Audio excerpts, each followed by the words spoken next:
말씀 하박국 1장 1절에서 3절, 2장 1절에서 4절입니다. 1절입니다. 선지자 하박국이 묵시로 받은 경고라. 여호와여, 내가 부르짖어도 주께서 듣지 아니하시니 어느 때까지일까? 내가 강포로 말미암아 외쳐도 주께서 구원하지 아니하시나이다. 어찌하여 내게 죄악을 보게 하시며 회역을 눈으로 보게 하시나이까? 겁탈과 강포가 내 앞에 있고 변령과 분쟁이 일어났나이다. 2장입니다. 1절입니다. 내가 내 파수하는 곳에 서며 성리에 서리라. 그가 내게 무엇이다 말씀하시는지 기다리고 바라보며 나의 질문에 대하여 어떻게 대답하시는지 보리라 하였더니 여호와께서 내게 대답하여 이르시되 너는 이 묵시를 기록하여 판에 명백히 새기되 달려가면서도 읽을 수 있게 하라. 이 묵시는 정한 때가 있나니 그 종말이 속히 이르겠고 결코 거짓되지 아니하리니 비록 더딜지라도 기다리라. 지체하지 않고 반드시 응하리라. 보라, 그의 마음은 교만하며 그 속에서 정직하지 못하나 의인은 그의 믿음으로 말미암아 살리라. 아멘. 누가복음 17장 5절에서 10절입니다.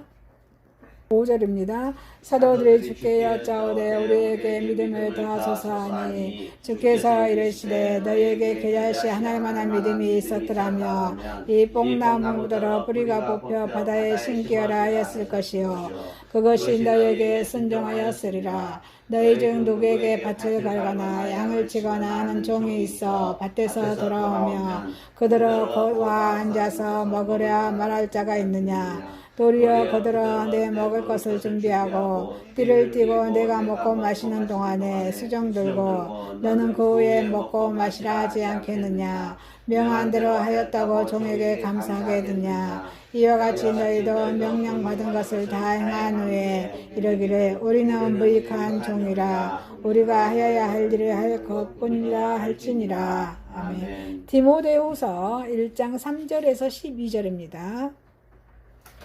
3절입니다. 내가 밤낮 간구하는 가운데 쉬지 않고 너를 생각하여 청결한 양심으로 조상적부터 섬겨온 하나님께 감사하고 내 눈물을 생각하여 너 보기를 원하면 내 기쁨이 가득하게 하려 함이니 이는 내 속에 거짓이 없는 믿음이 있음을 생각함이라. 이 믿음은 먼저 내 애조모 로이스와 내 어머니 유니게 속에 있더니 내 속에도 있는 줄을 확신하노라. 그러므로 내가 나의 안수함으로 내 속에 있는 하나님의 은사를 다시 불일등하게 하기 위하여 너로 생각하게 하노니 하나님이 우리에게 주신 것은 두려워하는 마음이 아니요 오직 능력과 사랑과 절제하는 마음이니 그러므로 너는 내가 우리 주를 증언함과 또는 주를 위하여 갇힌 자 된 나를 부끄러워하지 말고 오직 하나님의 능력을 따라 복음과 함께 고난을 받으라. 하나님이 우리를 구원하사 거룩하신 소명으로 부르심은 우리의 행위대로 하심이 아니요 오직 자기의 뜻과 영원 전부터 그리스도 예수 안에서 우리에게 주신 은혜대로 하심이라. 이제는 우리 구주 예수 그리스도의 은혜에 나타나심으로 말미암아 나타났으니 그는 사망을 패하시고 복음으로써 생명과 싹일 것을 드러내신지라. 내가 이 복음을 위하여 선포자와 사도와 교사로 세우심을 입었노라. 이로 말미암아 내가 또 이 고난을 받되 부끄러워하지 아니하며 내가 받는 자를 위하여 알고 내가 의탁한 것을 그날까지 다 느끼실 줄 확신합니다. 아멘. 본문 말씀 하박국서 1장 1절에서 3절, 2장 1절에서 4절, 누가복음 17장 5절에서 10절, 디모데후서 1장 3절에서 12절 말씀으로 제목을 참된 신앙인의 자세, 참된 신앙인의 자세란 제목으로 오늘 나누고자 하겠습니다. 첫 번째, 참된 신앙인의 자세로 패역한 시대의 신앙인의 역할입니다. 이 하박국은 정교개혁의 열정이 식어가고 유대의 패역감이 극에 달했을 시대에 활동했던 그런 선지자입니다. 이 당시에 유대의 왕이었던 여호야김. 자, 여호야김의 아버지는 요아스였습니다. 요아스의 아들들이 계속 왕이 되죠. 요아스, 또 요아김, 또 시드기야 마지막 왕이죠. 그래서 왕이 됩니다. 근데 이 여호와김 시대에 저 하박국 선지자가 저기 활동했던 선지자인데, 여호와김은 악한 통치자였습니다. 그는 애국에 대해서는, 이 여호와김은 왕은 애국에 대해서는 충실한 그런 봉신이었으나 자기 백성들에게 대해서는 착취, 억압 이런 것들 일삼는 폭군이었다고 에레미야서 22장 13절에서 19절 말씀해 주고 있습니다. 하박국과 동시대의 인물인 그 에레미야 선지자입니다. 에레미야 선지자도 여호와김 왕의 그런 그릇된 정치를 비판합니다. 그리고 예루살렘의 멸망을 예고하는 그런 행동을 하였던 이유로 대제사장에게 붙잡혀서 구금되고 또 매를 맞기로 했다고 에레미야서 19장 20장 1절 3절에서 말씀해 주고 있습니다. 타락한 이렇게 정치인들과 이에 야합한 정교 지도자들 아래에서 백성들의 삶은 도탄에 빠졌습니다.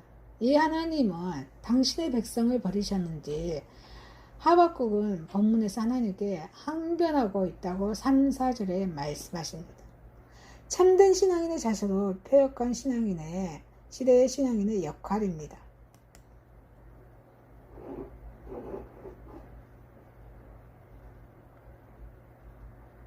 사명을 감당하기 위한 애적인 요건입니다. 담대한 문제의 제기입니다. 자, 가진 자들의 보람풀이 능멸이 판을 치고 가난하고 힘없고 또 소외된 자들의 성정권이 위협당하는 이 세상에서 신앙을 가진 자들은 정의를 외치는 소리꾼이 되어야 될 줄 믿습니다. 나라와 백성은 어찌되든지 간에 제 몸의 호사와 보기만을 생각하는 그런 불의한 권력의 문제를 제기하는 것은 정의로운 그런 신앙인의 의무입니다. 다윗은 권세 있는 왕이었습니다. 하나님은 이스라엘 역사에서 전무후무한 그런 한 영토와 세력을 어째요? 다윗에게 주셨습니다. 그런데 어쨌습니까? 다윗은 권력을 남용합니다. 그래서 그 충신 그런 우리아를 죽게 하고 그의 우리아의 아내를 탈취합니다. 이때 하나님의 선지자 나단 선지자를 통해서 오만한 통치자 행포를 정면에서 직언하고 일깨워줬다고 사무엘하에서 12장 5절에서 7절에 말씀하고 있습니다. 우리 시대에도 하나님의 백성을 탄압하고 수탈하는 통치자가 있습니다. 신앙인의 사명은 고통받는 백성들의 편에 서서 불의한 권력에 담대히 맞서는 일인 줄 믿습니다. 나단 선지자를 통해서 역사하셨던 하나님은 당신의 그런 정의와 사랑을 외치는 소리꾼으로 오늘날도 이 시대의 신앙인들을 부르시고 계십니다. 참된 신앙인의 자세로 폐역한 시대의 신앙인의 그런 역할입니다. 사명을 감당하기 위한 애적인 요건으로 심판과 승리의 메시지의 선포입니다. 하나님 말씀 1189장 하나님 말씀의 성경에는 하박국에 대한 그런 자세한 기록이 나타나 있지 않습니다. 그러나 그의 기록에 나타나는 음악 표기법으로서 하박국을 제사장이었으면 추측할 수 있습니다. 이게 하박국 3장을 통해서 우리가 볼 수 있습니다. 하박국은 하나님의 말씀을 대언하는 제사장의 직분을 옳게 감당하기 위해서 무지 노력하였습니다. 하나님께서는 죄악에 대한 심판의 필요성을 말씀하십니다. 유대왕국에 임할 여호와의 심판을 선포하게 하셨습니다. 하박국은 악한 갈대아 족속을 들어서 유대를 심판하시는 하나님의 뜻을 납득할 수 없었지만 그 명령을 따랐습니다. 그의 임박한 심판을 피하기 위해서 마음을 돌이키고 여호와를 찾도록 백성들을 공고했습니다. 이것은 패역한 자들의 종말에 대한 경고입니다. 의로움을 지켜온 자들에게는 승리의 메시지였습니다. 심판의 결과로 온 유대가 고통을 당한다 해도 의로운 백성은 어때요? 살리심을 받을 것이기 때문입니다. 참된 신앙인의 자석을 폐역한 그런 폐역한 시대의 신앙인의 역할입니다. 사명을 감당케 한 내적인 요인입니다. 먼저 행위의 모범입니다. 이 하박국서에서 본문은 그릇된 세례를 탄식케 하는 그런 성직자의 모습을 보여주고 있는 모습입니다. 그러나 우리 하박국 선지자는 항변합니다. 당신만을 일삼았던 것은 아닙니다. 예언의 내용은 하박국이 의로운 자들과 같이 고난당하고 또 정의를 외치는 사람이었음을 이 하박국 1, 2, 3장에서 말씀해주고 있습니다. 이 하박국은 선지자는 현실과 담을 쌓고 성례만을 집전하는 제사장이 아니었다는 것입니다. 불의한 사회 현실에 분노했습니다. 올바른 신앙인의 시각으로 하나님의 섭리를 통찰하고자 노력했습니다.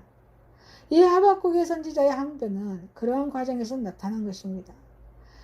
그래서 이 하박국의 선지자의 모든 의인의 항변이 있어야 될 줄 믿습니다. 모든 부정, 불의를 예민한 채 오직 자기 혼자만이 신앙을 지키는 것은 올바른 신앙인의 자세라고 말할 수 없습니다. 선, 악, 이선과 악이 분명한 상황에서 중용을 지킨다는 것은 악한 편에 서는 것입니다. 하나님을 믿는 자의 삶은 하나님의 뜻을 따라서 사는 행동을 통해서 나타나낼 줄 믿습니다. 하나님의 공의로우심을 확신하면서 앞서서 정의를 행하는 자만이 살아있는 믿음을 가진 참 신앙인의 자세라고 야고보서 2장 14절 17절 말씀해주고 있습니다. 참된 신앙인의 자세로 폐역한 시대의 신앙인의 역할입니다. 사명을 감당하기 위한 내적인 요인입니다. 용기입니다. 사이가 어지럽고 불의가 판을 치는 시대일수록 신앙인의 사명을 지뢰합니다. 공권력이 불의한 권력의 체제 유지 수단으로 남용되고 가난한 백성들의 억울한 한이 하늘까지 다 있는 우리 시대는 용기 있는 그런 신앙인들이 필요로 합니다. 오직 한 분, 하나님만이 만왕의 왕이십니다.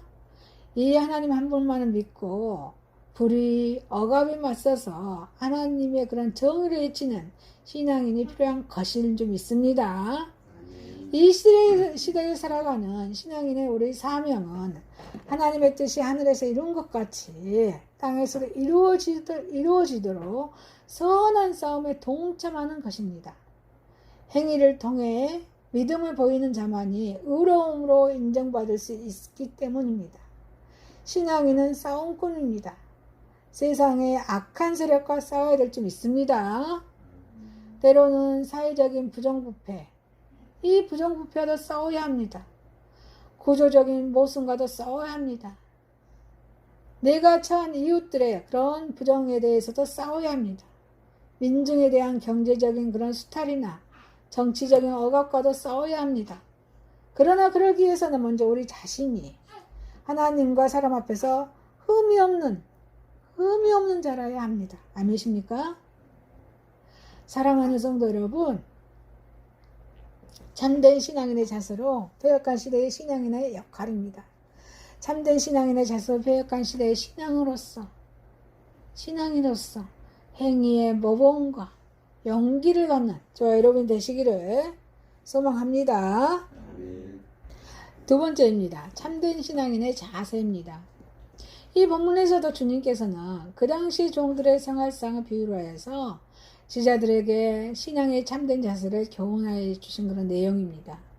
이 비유를 주신 동기는 그 주님의 그런 윤리적인 의무에 대한 요구가 1절에 4절에서 말씀해주고 있습니다. 이것을 가중한 것으로 여긴 제자들이 4절에 우리에게 믿음을 더하소서 라고 요구했기 때문입니다. 따라서 우리 주님께서는 그 무익한 종의 비유를 통해서 자만, 보상의식의 그런 율법주의적인 그런 종교 사조에 대해서 물들어 있는 제자들을 복음적인 신앙으로 새롭게 무장시키고자 하셨던 것입니다.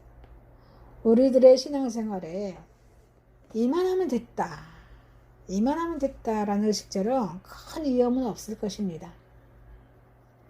참된 신앙인의 자세입니다. 순수한 충성심을 지녀야 될 줄 믿습니다.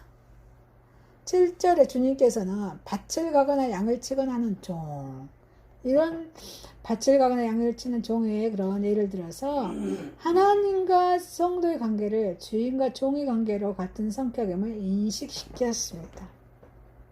이 비유는 현대와 같은 민주화 그러한 시대의 사고로는 이해할 수 없는 것입니다.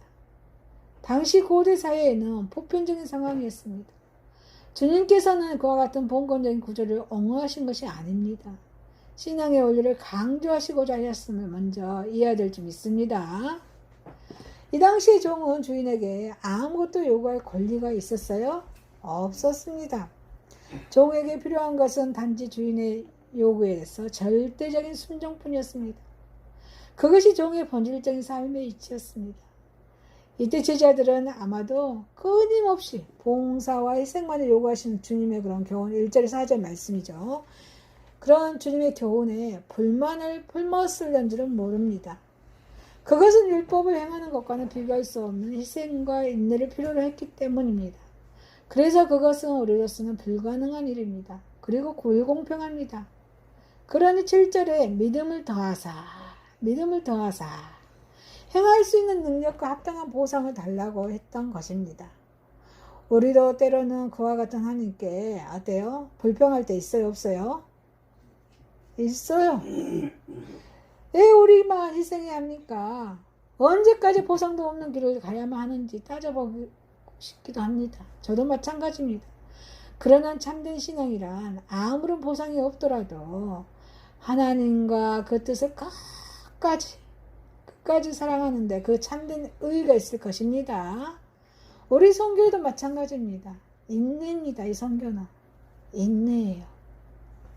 인내입니다. 우리의 신앙의 동기가 어떤 보상이 있다면 그것은 하나님과 참된 관계를 맺었다고 볼 수 있어요? 없습니다. 신앙이란 속죄양이신 우리 예수 그리스도 안에서 계시된 거룩한 하나님의 사랑에 무조건적으로 응하는 것입니다. 그래서 요한복음 요한일서 1장 15절 17절 요한일서 4장 17절 11절에 이렇게 말씀하고 있습니다. 그래서 신앙만이 우리 순수하고 자유스러운 순종, 봉사의 삶을 계속 영위케 하는 것입니다. 참된 신앙인의 자세입니다. 진실한 의무감을 가져야 될 줄 믿습니다. 합당한 관심을 가져야 될 줄 믿습니다. 종은 끝없는 의무 속에서 생활합니다. 그가 비록 일터에서 돌아왔다 할지라도 주인의 명이 없는 한 자유로운 시간을 가질 수가 없습니다. 그래서 주인이 8절에 곧 와 앉아서 먹으라. 이거 명할 때까지는 오직 주인에게 유익하고 편한 것이 무엇인지에만 그 관심을 기울여야 한다는 것입니다. 이와 같이 성도도 우리에게는 합당한 삶의 관심사가 있습니다. 그것은 나의 유익됨이 아니라 하나님의 교회, 하나님 나라를 위해서 교회의 진보와 발전을 위한 것입니다. 이게 고린도후서 1장 28절, 29절 말씀하고 계십니다. 나의 평안이 아니고 타인의 행복의 삶을 주는 관심사로 삼아야 될 줄 믿습니다. 이것이 없으면 마태복음 23장 24절에 하루살이는 걸러내고 약대는 삼키는 이선된 그런 신앙이 된다고 말씀하고 있습니다. 참된 신앙인의 자세입니다. 진실한 의무감을 가져야 될 줄 믿습니다. 주님을 먼저 섬겨야 될 줄 믿습니다. 아니십니까? 주님은 이어서 우리 주인이 내 먹을 것을 예비하고 너는 그 후에 먹고 마시라 하지 않겠느냐 8절에 말씀하십니다. 이와 같이 우리 성도도 주님을 먼저 섬기는 생활을 해야 될 줄 믿습니다. 또 이를 위해서는 그리스도의 자체만을 삶의 최고 가치로 여겨야 될 줄 믿습니다. 아니십니까? 이게 빌립보서 1장 20절 21절 말씀해주고 있습니다. 주님을 따르는 제자들은 초기에는 거의가 주님 자체를 사랑하는 것이 아니었습니다. 주님으로 말미암아 명예와 물질을 기대했다고 마태복음 20장 20절 22절 요한복음 12장 6절 7절에 말씀하고 계십니다. 그와 같은 세속적인 의식을 버리지 못한 우리는 성숙한 신앙이 될 수 있어요, 없어요? 성숙한 신앙이 될 수가 없다고 빌립보서 3장 1절에서 9절에 말씀해 주고 있습니다. 진실한 의무감은 오직 그리스도만을 삶의 최고 푯대로 삼는 성숙한 신앙에서만 창출됩니다. 참된 신앙인의 자세입니다. 냉정한 자기 성찰이 필요할 줄 믿습니다. 올바른 자기 인식이 필요합니다. 주님께서는 이어서 명한 대로 명한 대로 하였다고 종에게 살해하겠느냐 9절에 말씀하셨습니다. 성도에게 가장 큰 신앙의 암초는 공로의식일 것입니다. 공로의식은 곧 교만, 안일, 불순종으로 연결되는 타락의 입구입니다. 우리는 오직 한 일에 대해서 즉 뒤에 있는 것을 잊어버리고 빌립보서 3장 13절에 오직 한 일, 즉 뒤에 있는 것을 잊어버리고 끝없는 자기 성장을 위해 힘써야 된다고 말씀해주고 있습니다. 이를 위해서는 늘 하나님 앞에서 본래적인 나의 이치를 인식하고 있어야 될 줄 믿습니다. 바울은 온숙한 그런 말령에도 디모데전서 1장 15절에 죄인 중에 내가 괴수라고 자기를 인식했습니다. 죄인 중에 괴수다. 참된 신앙인의 자세입니다. 냉정한 자기 성찰이 필요할 줄 믿습니다. 항상 자신을 부정해야 한다는 것입니다. 아멘이십니까? 자신을 부정해야 한다는 것입니다. 주님께서는 10절에 이와 같이 무익한 종이라 할지지라 이렇게 교훈의 결론을 내리셨습니다. 하나님 앞에서 자기를 부정하는 그런 겸손, 겸허야말로 진실한 성도만이 행할 수 있는 능력일 줄 믿습니다. 이 능력이야말로 성도들 우리가 승리의 무기입니다. 신앙 성숙의 그런 기반임을 유념해낼 줄 믿습니다. 사랑하는 성도 여러분, 참된 신앙인의 자세입니다. 참된 신앙인의 자세로 진실하고 정직한 그런 의무감을 가지고 주님을 먼저 섬기는 저와 여러분이 되시기를 소망합니다. 세 번째입니다. 참된 신앙인의 자세로 직분과 확신입니다. 이 사도 바울은 항상 자신의 사도 직분에 대해서 자랑하였습니다. 직분에 대해서. 그 직분을 그리스도부터 받았다고 확신하였습니다. 여러분들도 평신도 선교사입니다. 자랑하십니까? 하나님께로 받았다고 자랑하십니까? 그러나 예수 그리스도를 받았던 바울의 직분에 결코 영광만이 있었던 것은 아니었습니다. 사도 바울은 그의 직분으로 인해 수많은 고난을 당하였습니다. 그러나 바울은 다시 그런 맡은 직분에 대해서 흔들리지도 부끄러워하지도 않았습니다. 오히려 고난을 받을수록 확신 가운데 자신의 그런 직분을 잘 감당하였습니다. 이러한 바울의 모습은 오늘날 직분을 소홀히 하고 직분으로 인해서 찾아오는 고난을 회피하거나 고난의 무릎을 꿇는 그리스도인들에게 커다란 교훈을 주고 있습니다. 참된 신앙인의 자세도 직분과 확신입니다. 바울의 직분입니다. 내가 이 복음을 위하여 반포자와 사도와 교사와 세우심을 입었노라. 바울은 그의 서신에서 거듭하여서 밝히는 그런 바와 같이 예수 그리스도부터 주어진 직분을 소유하였습니다. 그의 직분의 목적은 다름 아닌 복음의 전파입니다. 복음은 예수 그리스도께서 하나님의 말씀에 성경에서 예언대로 사람의 죄를 위해서 죽으시고 사흘 만에 다시 살아나시는 우리 예수님을 말합니다. 아멘이십니까? 고린도전서 15장 3절에서 5절이죠. 복음은 예수 그리스도 성경대로 우리 죄를 위해서 죽으시고 사흘 만에 다시 살아나신 우리 예수님이 복음입니다. 바울이 직분을 받은 것은 이러한 복된 소식을 전하기 위해서입니다. 바울이 받는 직분은 세 가지였습니다. 참된 신앙인의 자세로 직분과 확신입니다. 바울은 반포자였습니다. 반포자는 디모데전서 2장 7절에 전파하는 자. 자, 원래는 임금, 군주, 행정, 장관, 총독, 군대장관, 여러 통신문에 배달하거나 또 공공소환장, 공적인 요구서를 전달하고 여러 가지 의무를 이행하는 배달인, 사자, 이렇게 말합니다.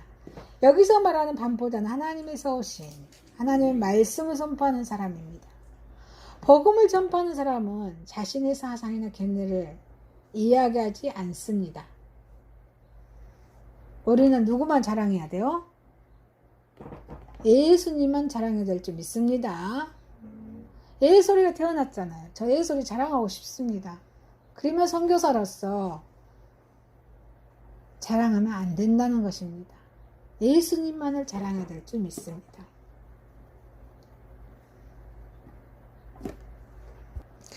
오직 하나님의 말씀, 구원자이신 예수 그리스도를 전파해야 될 줄 믿습니다.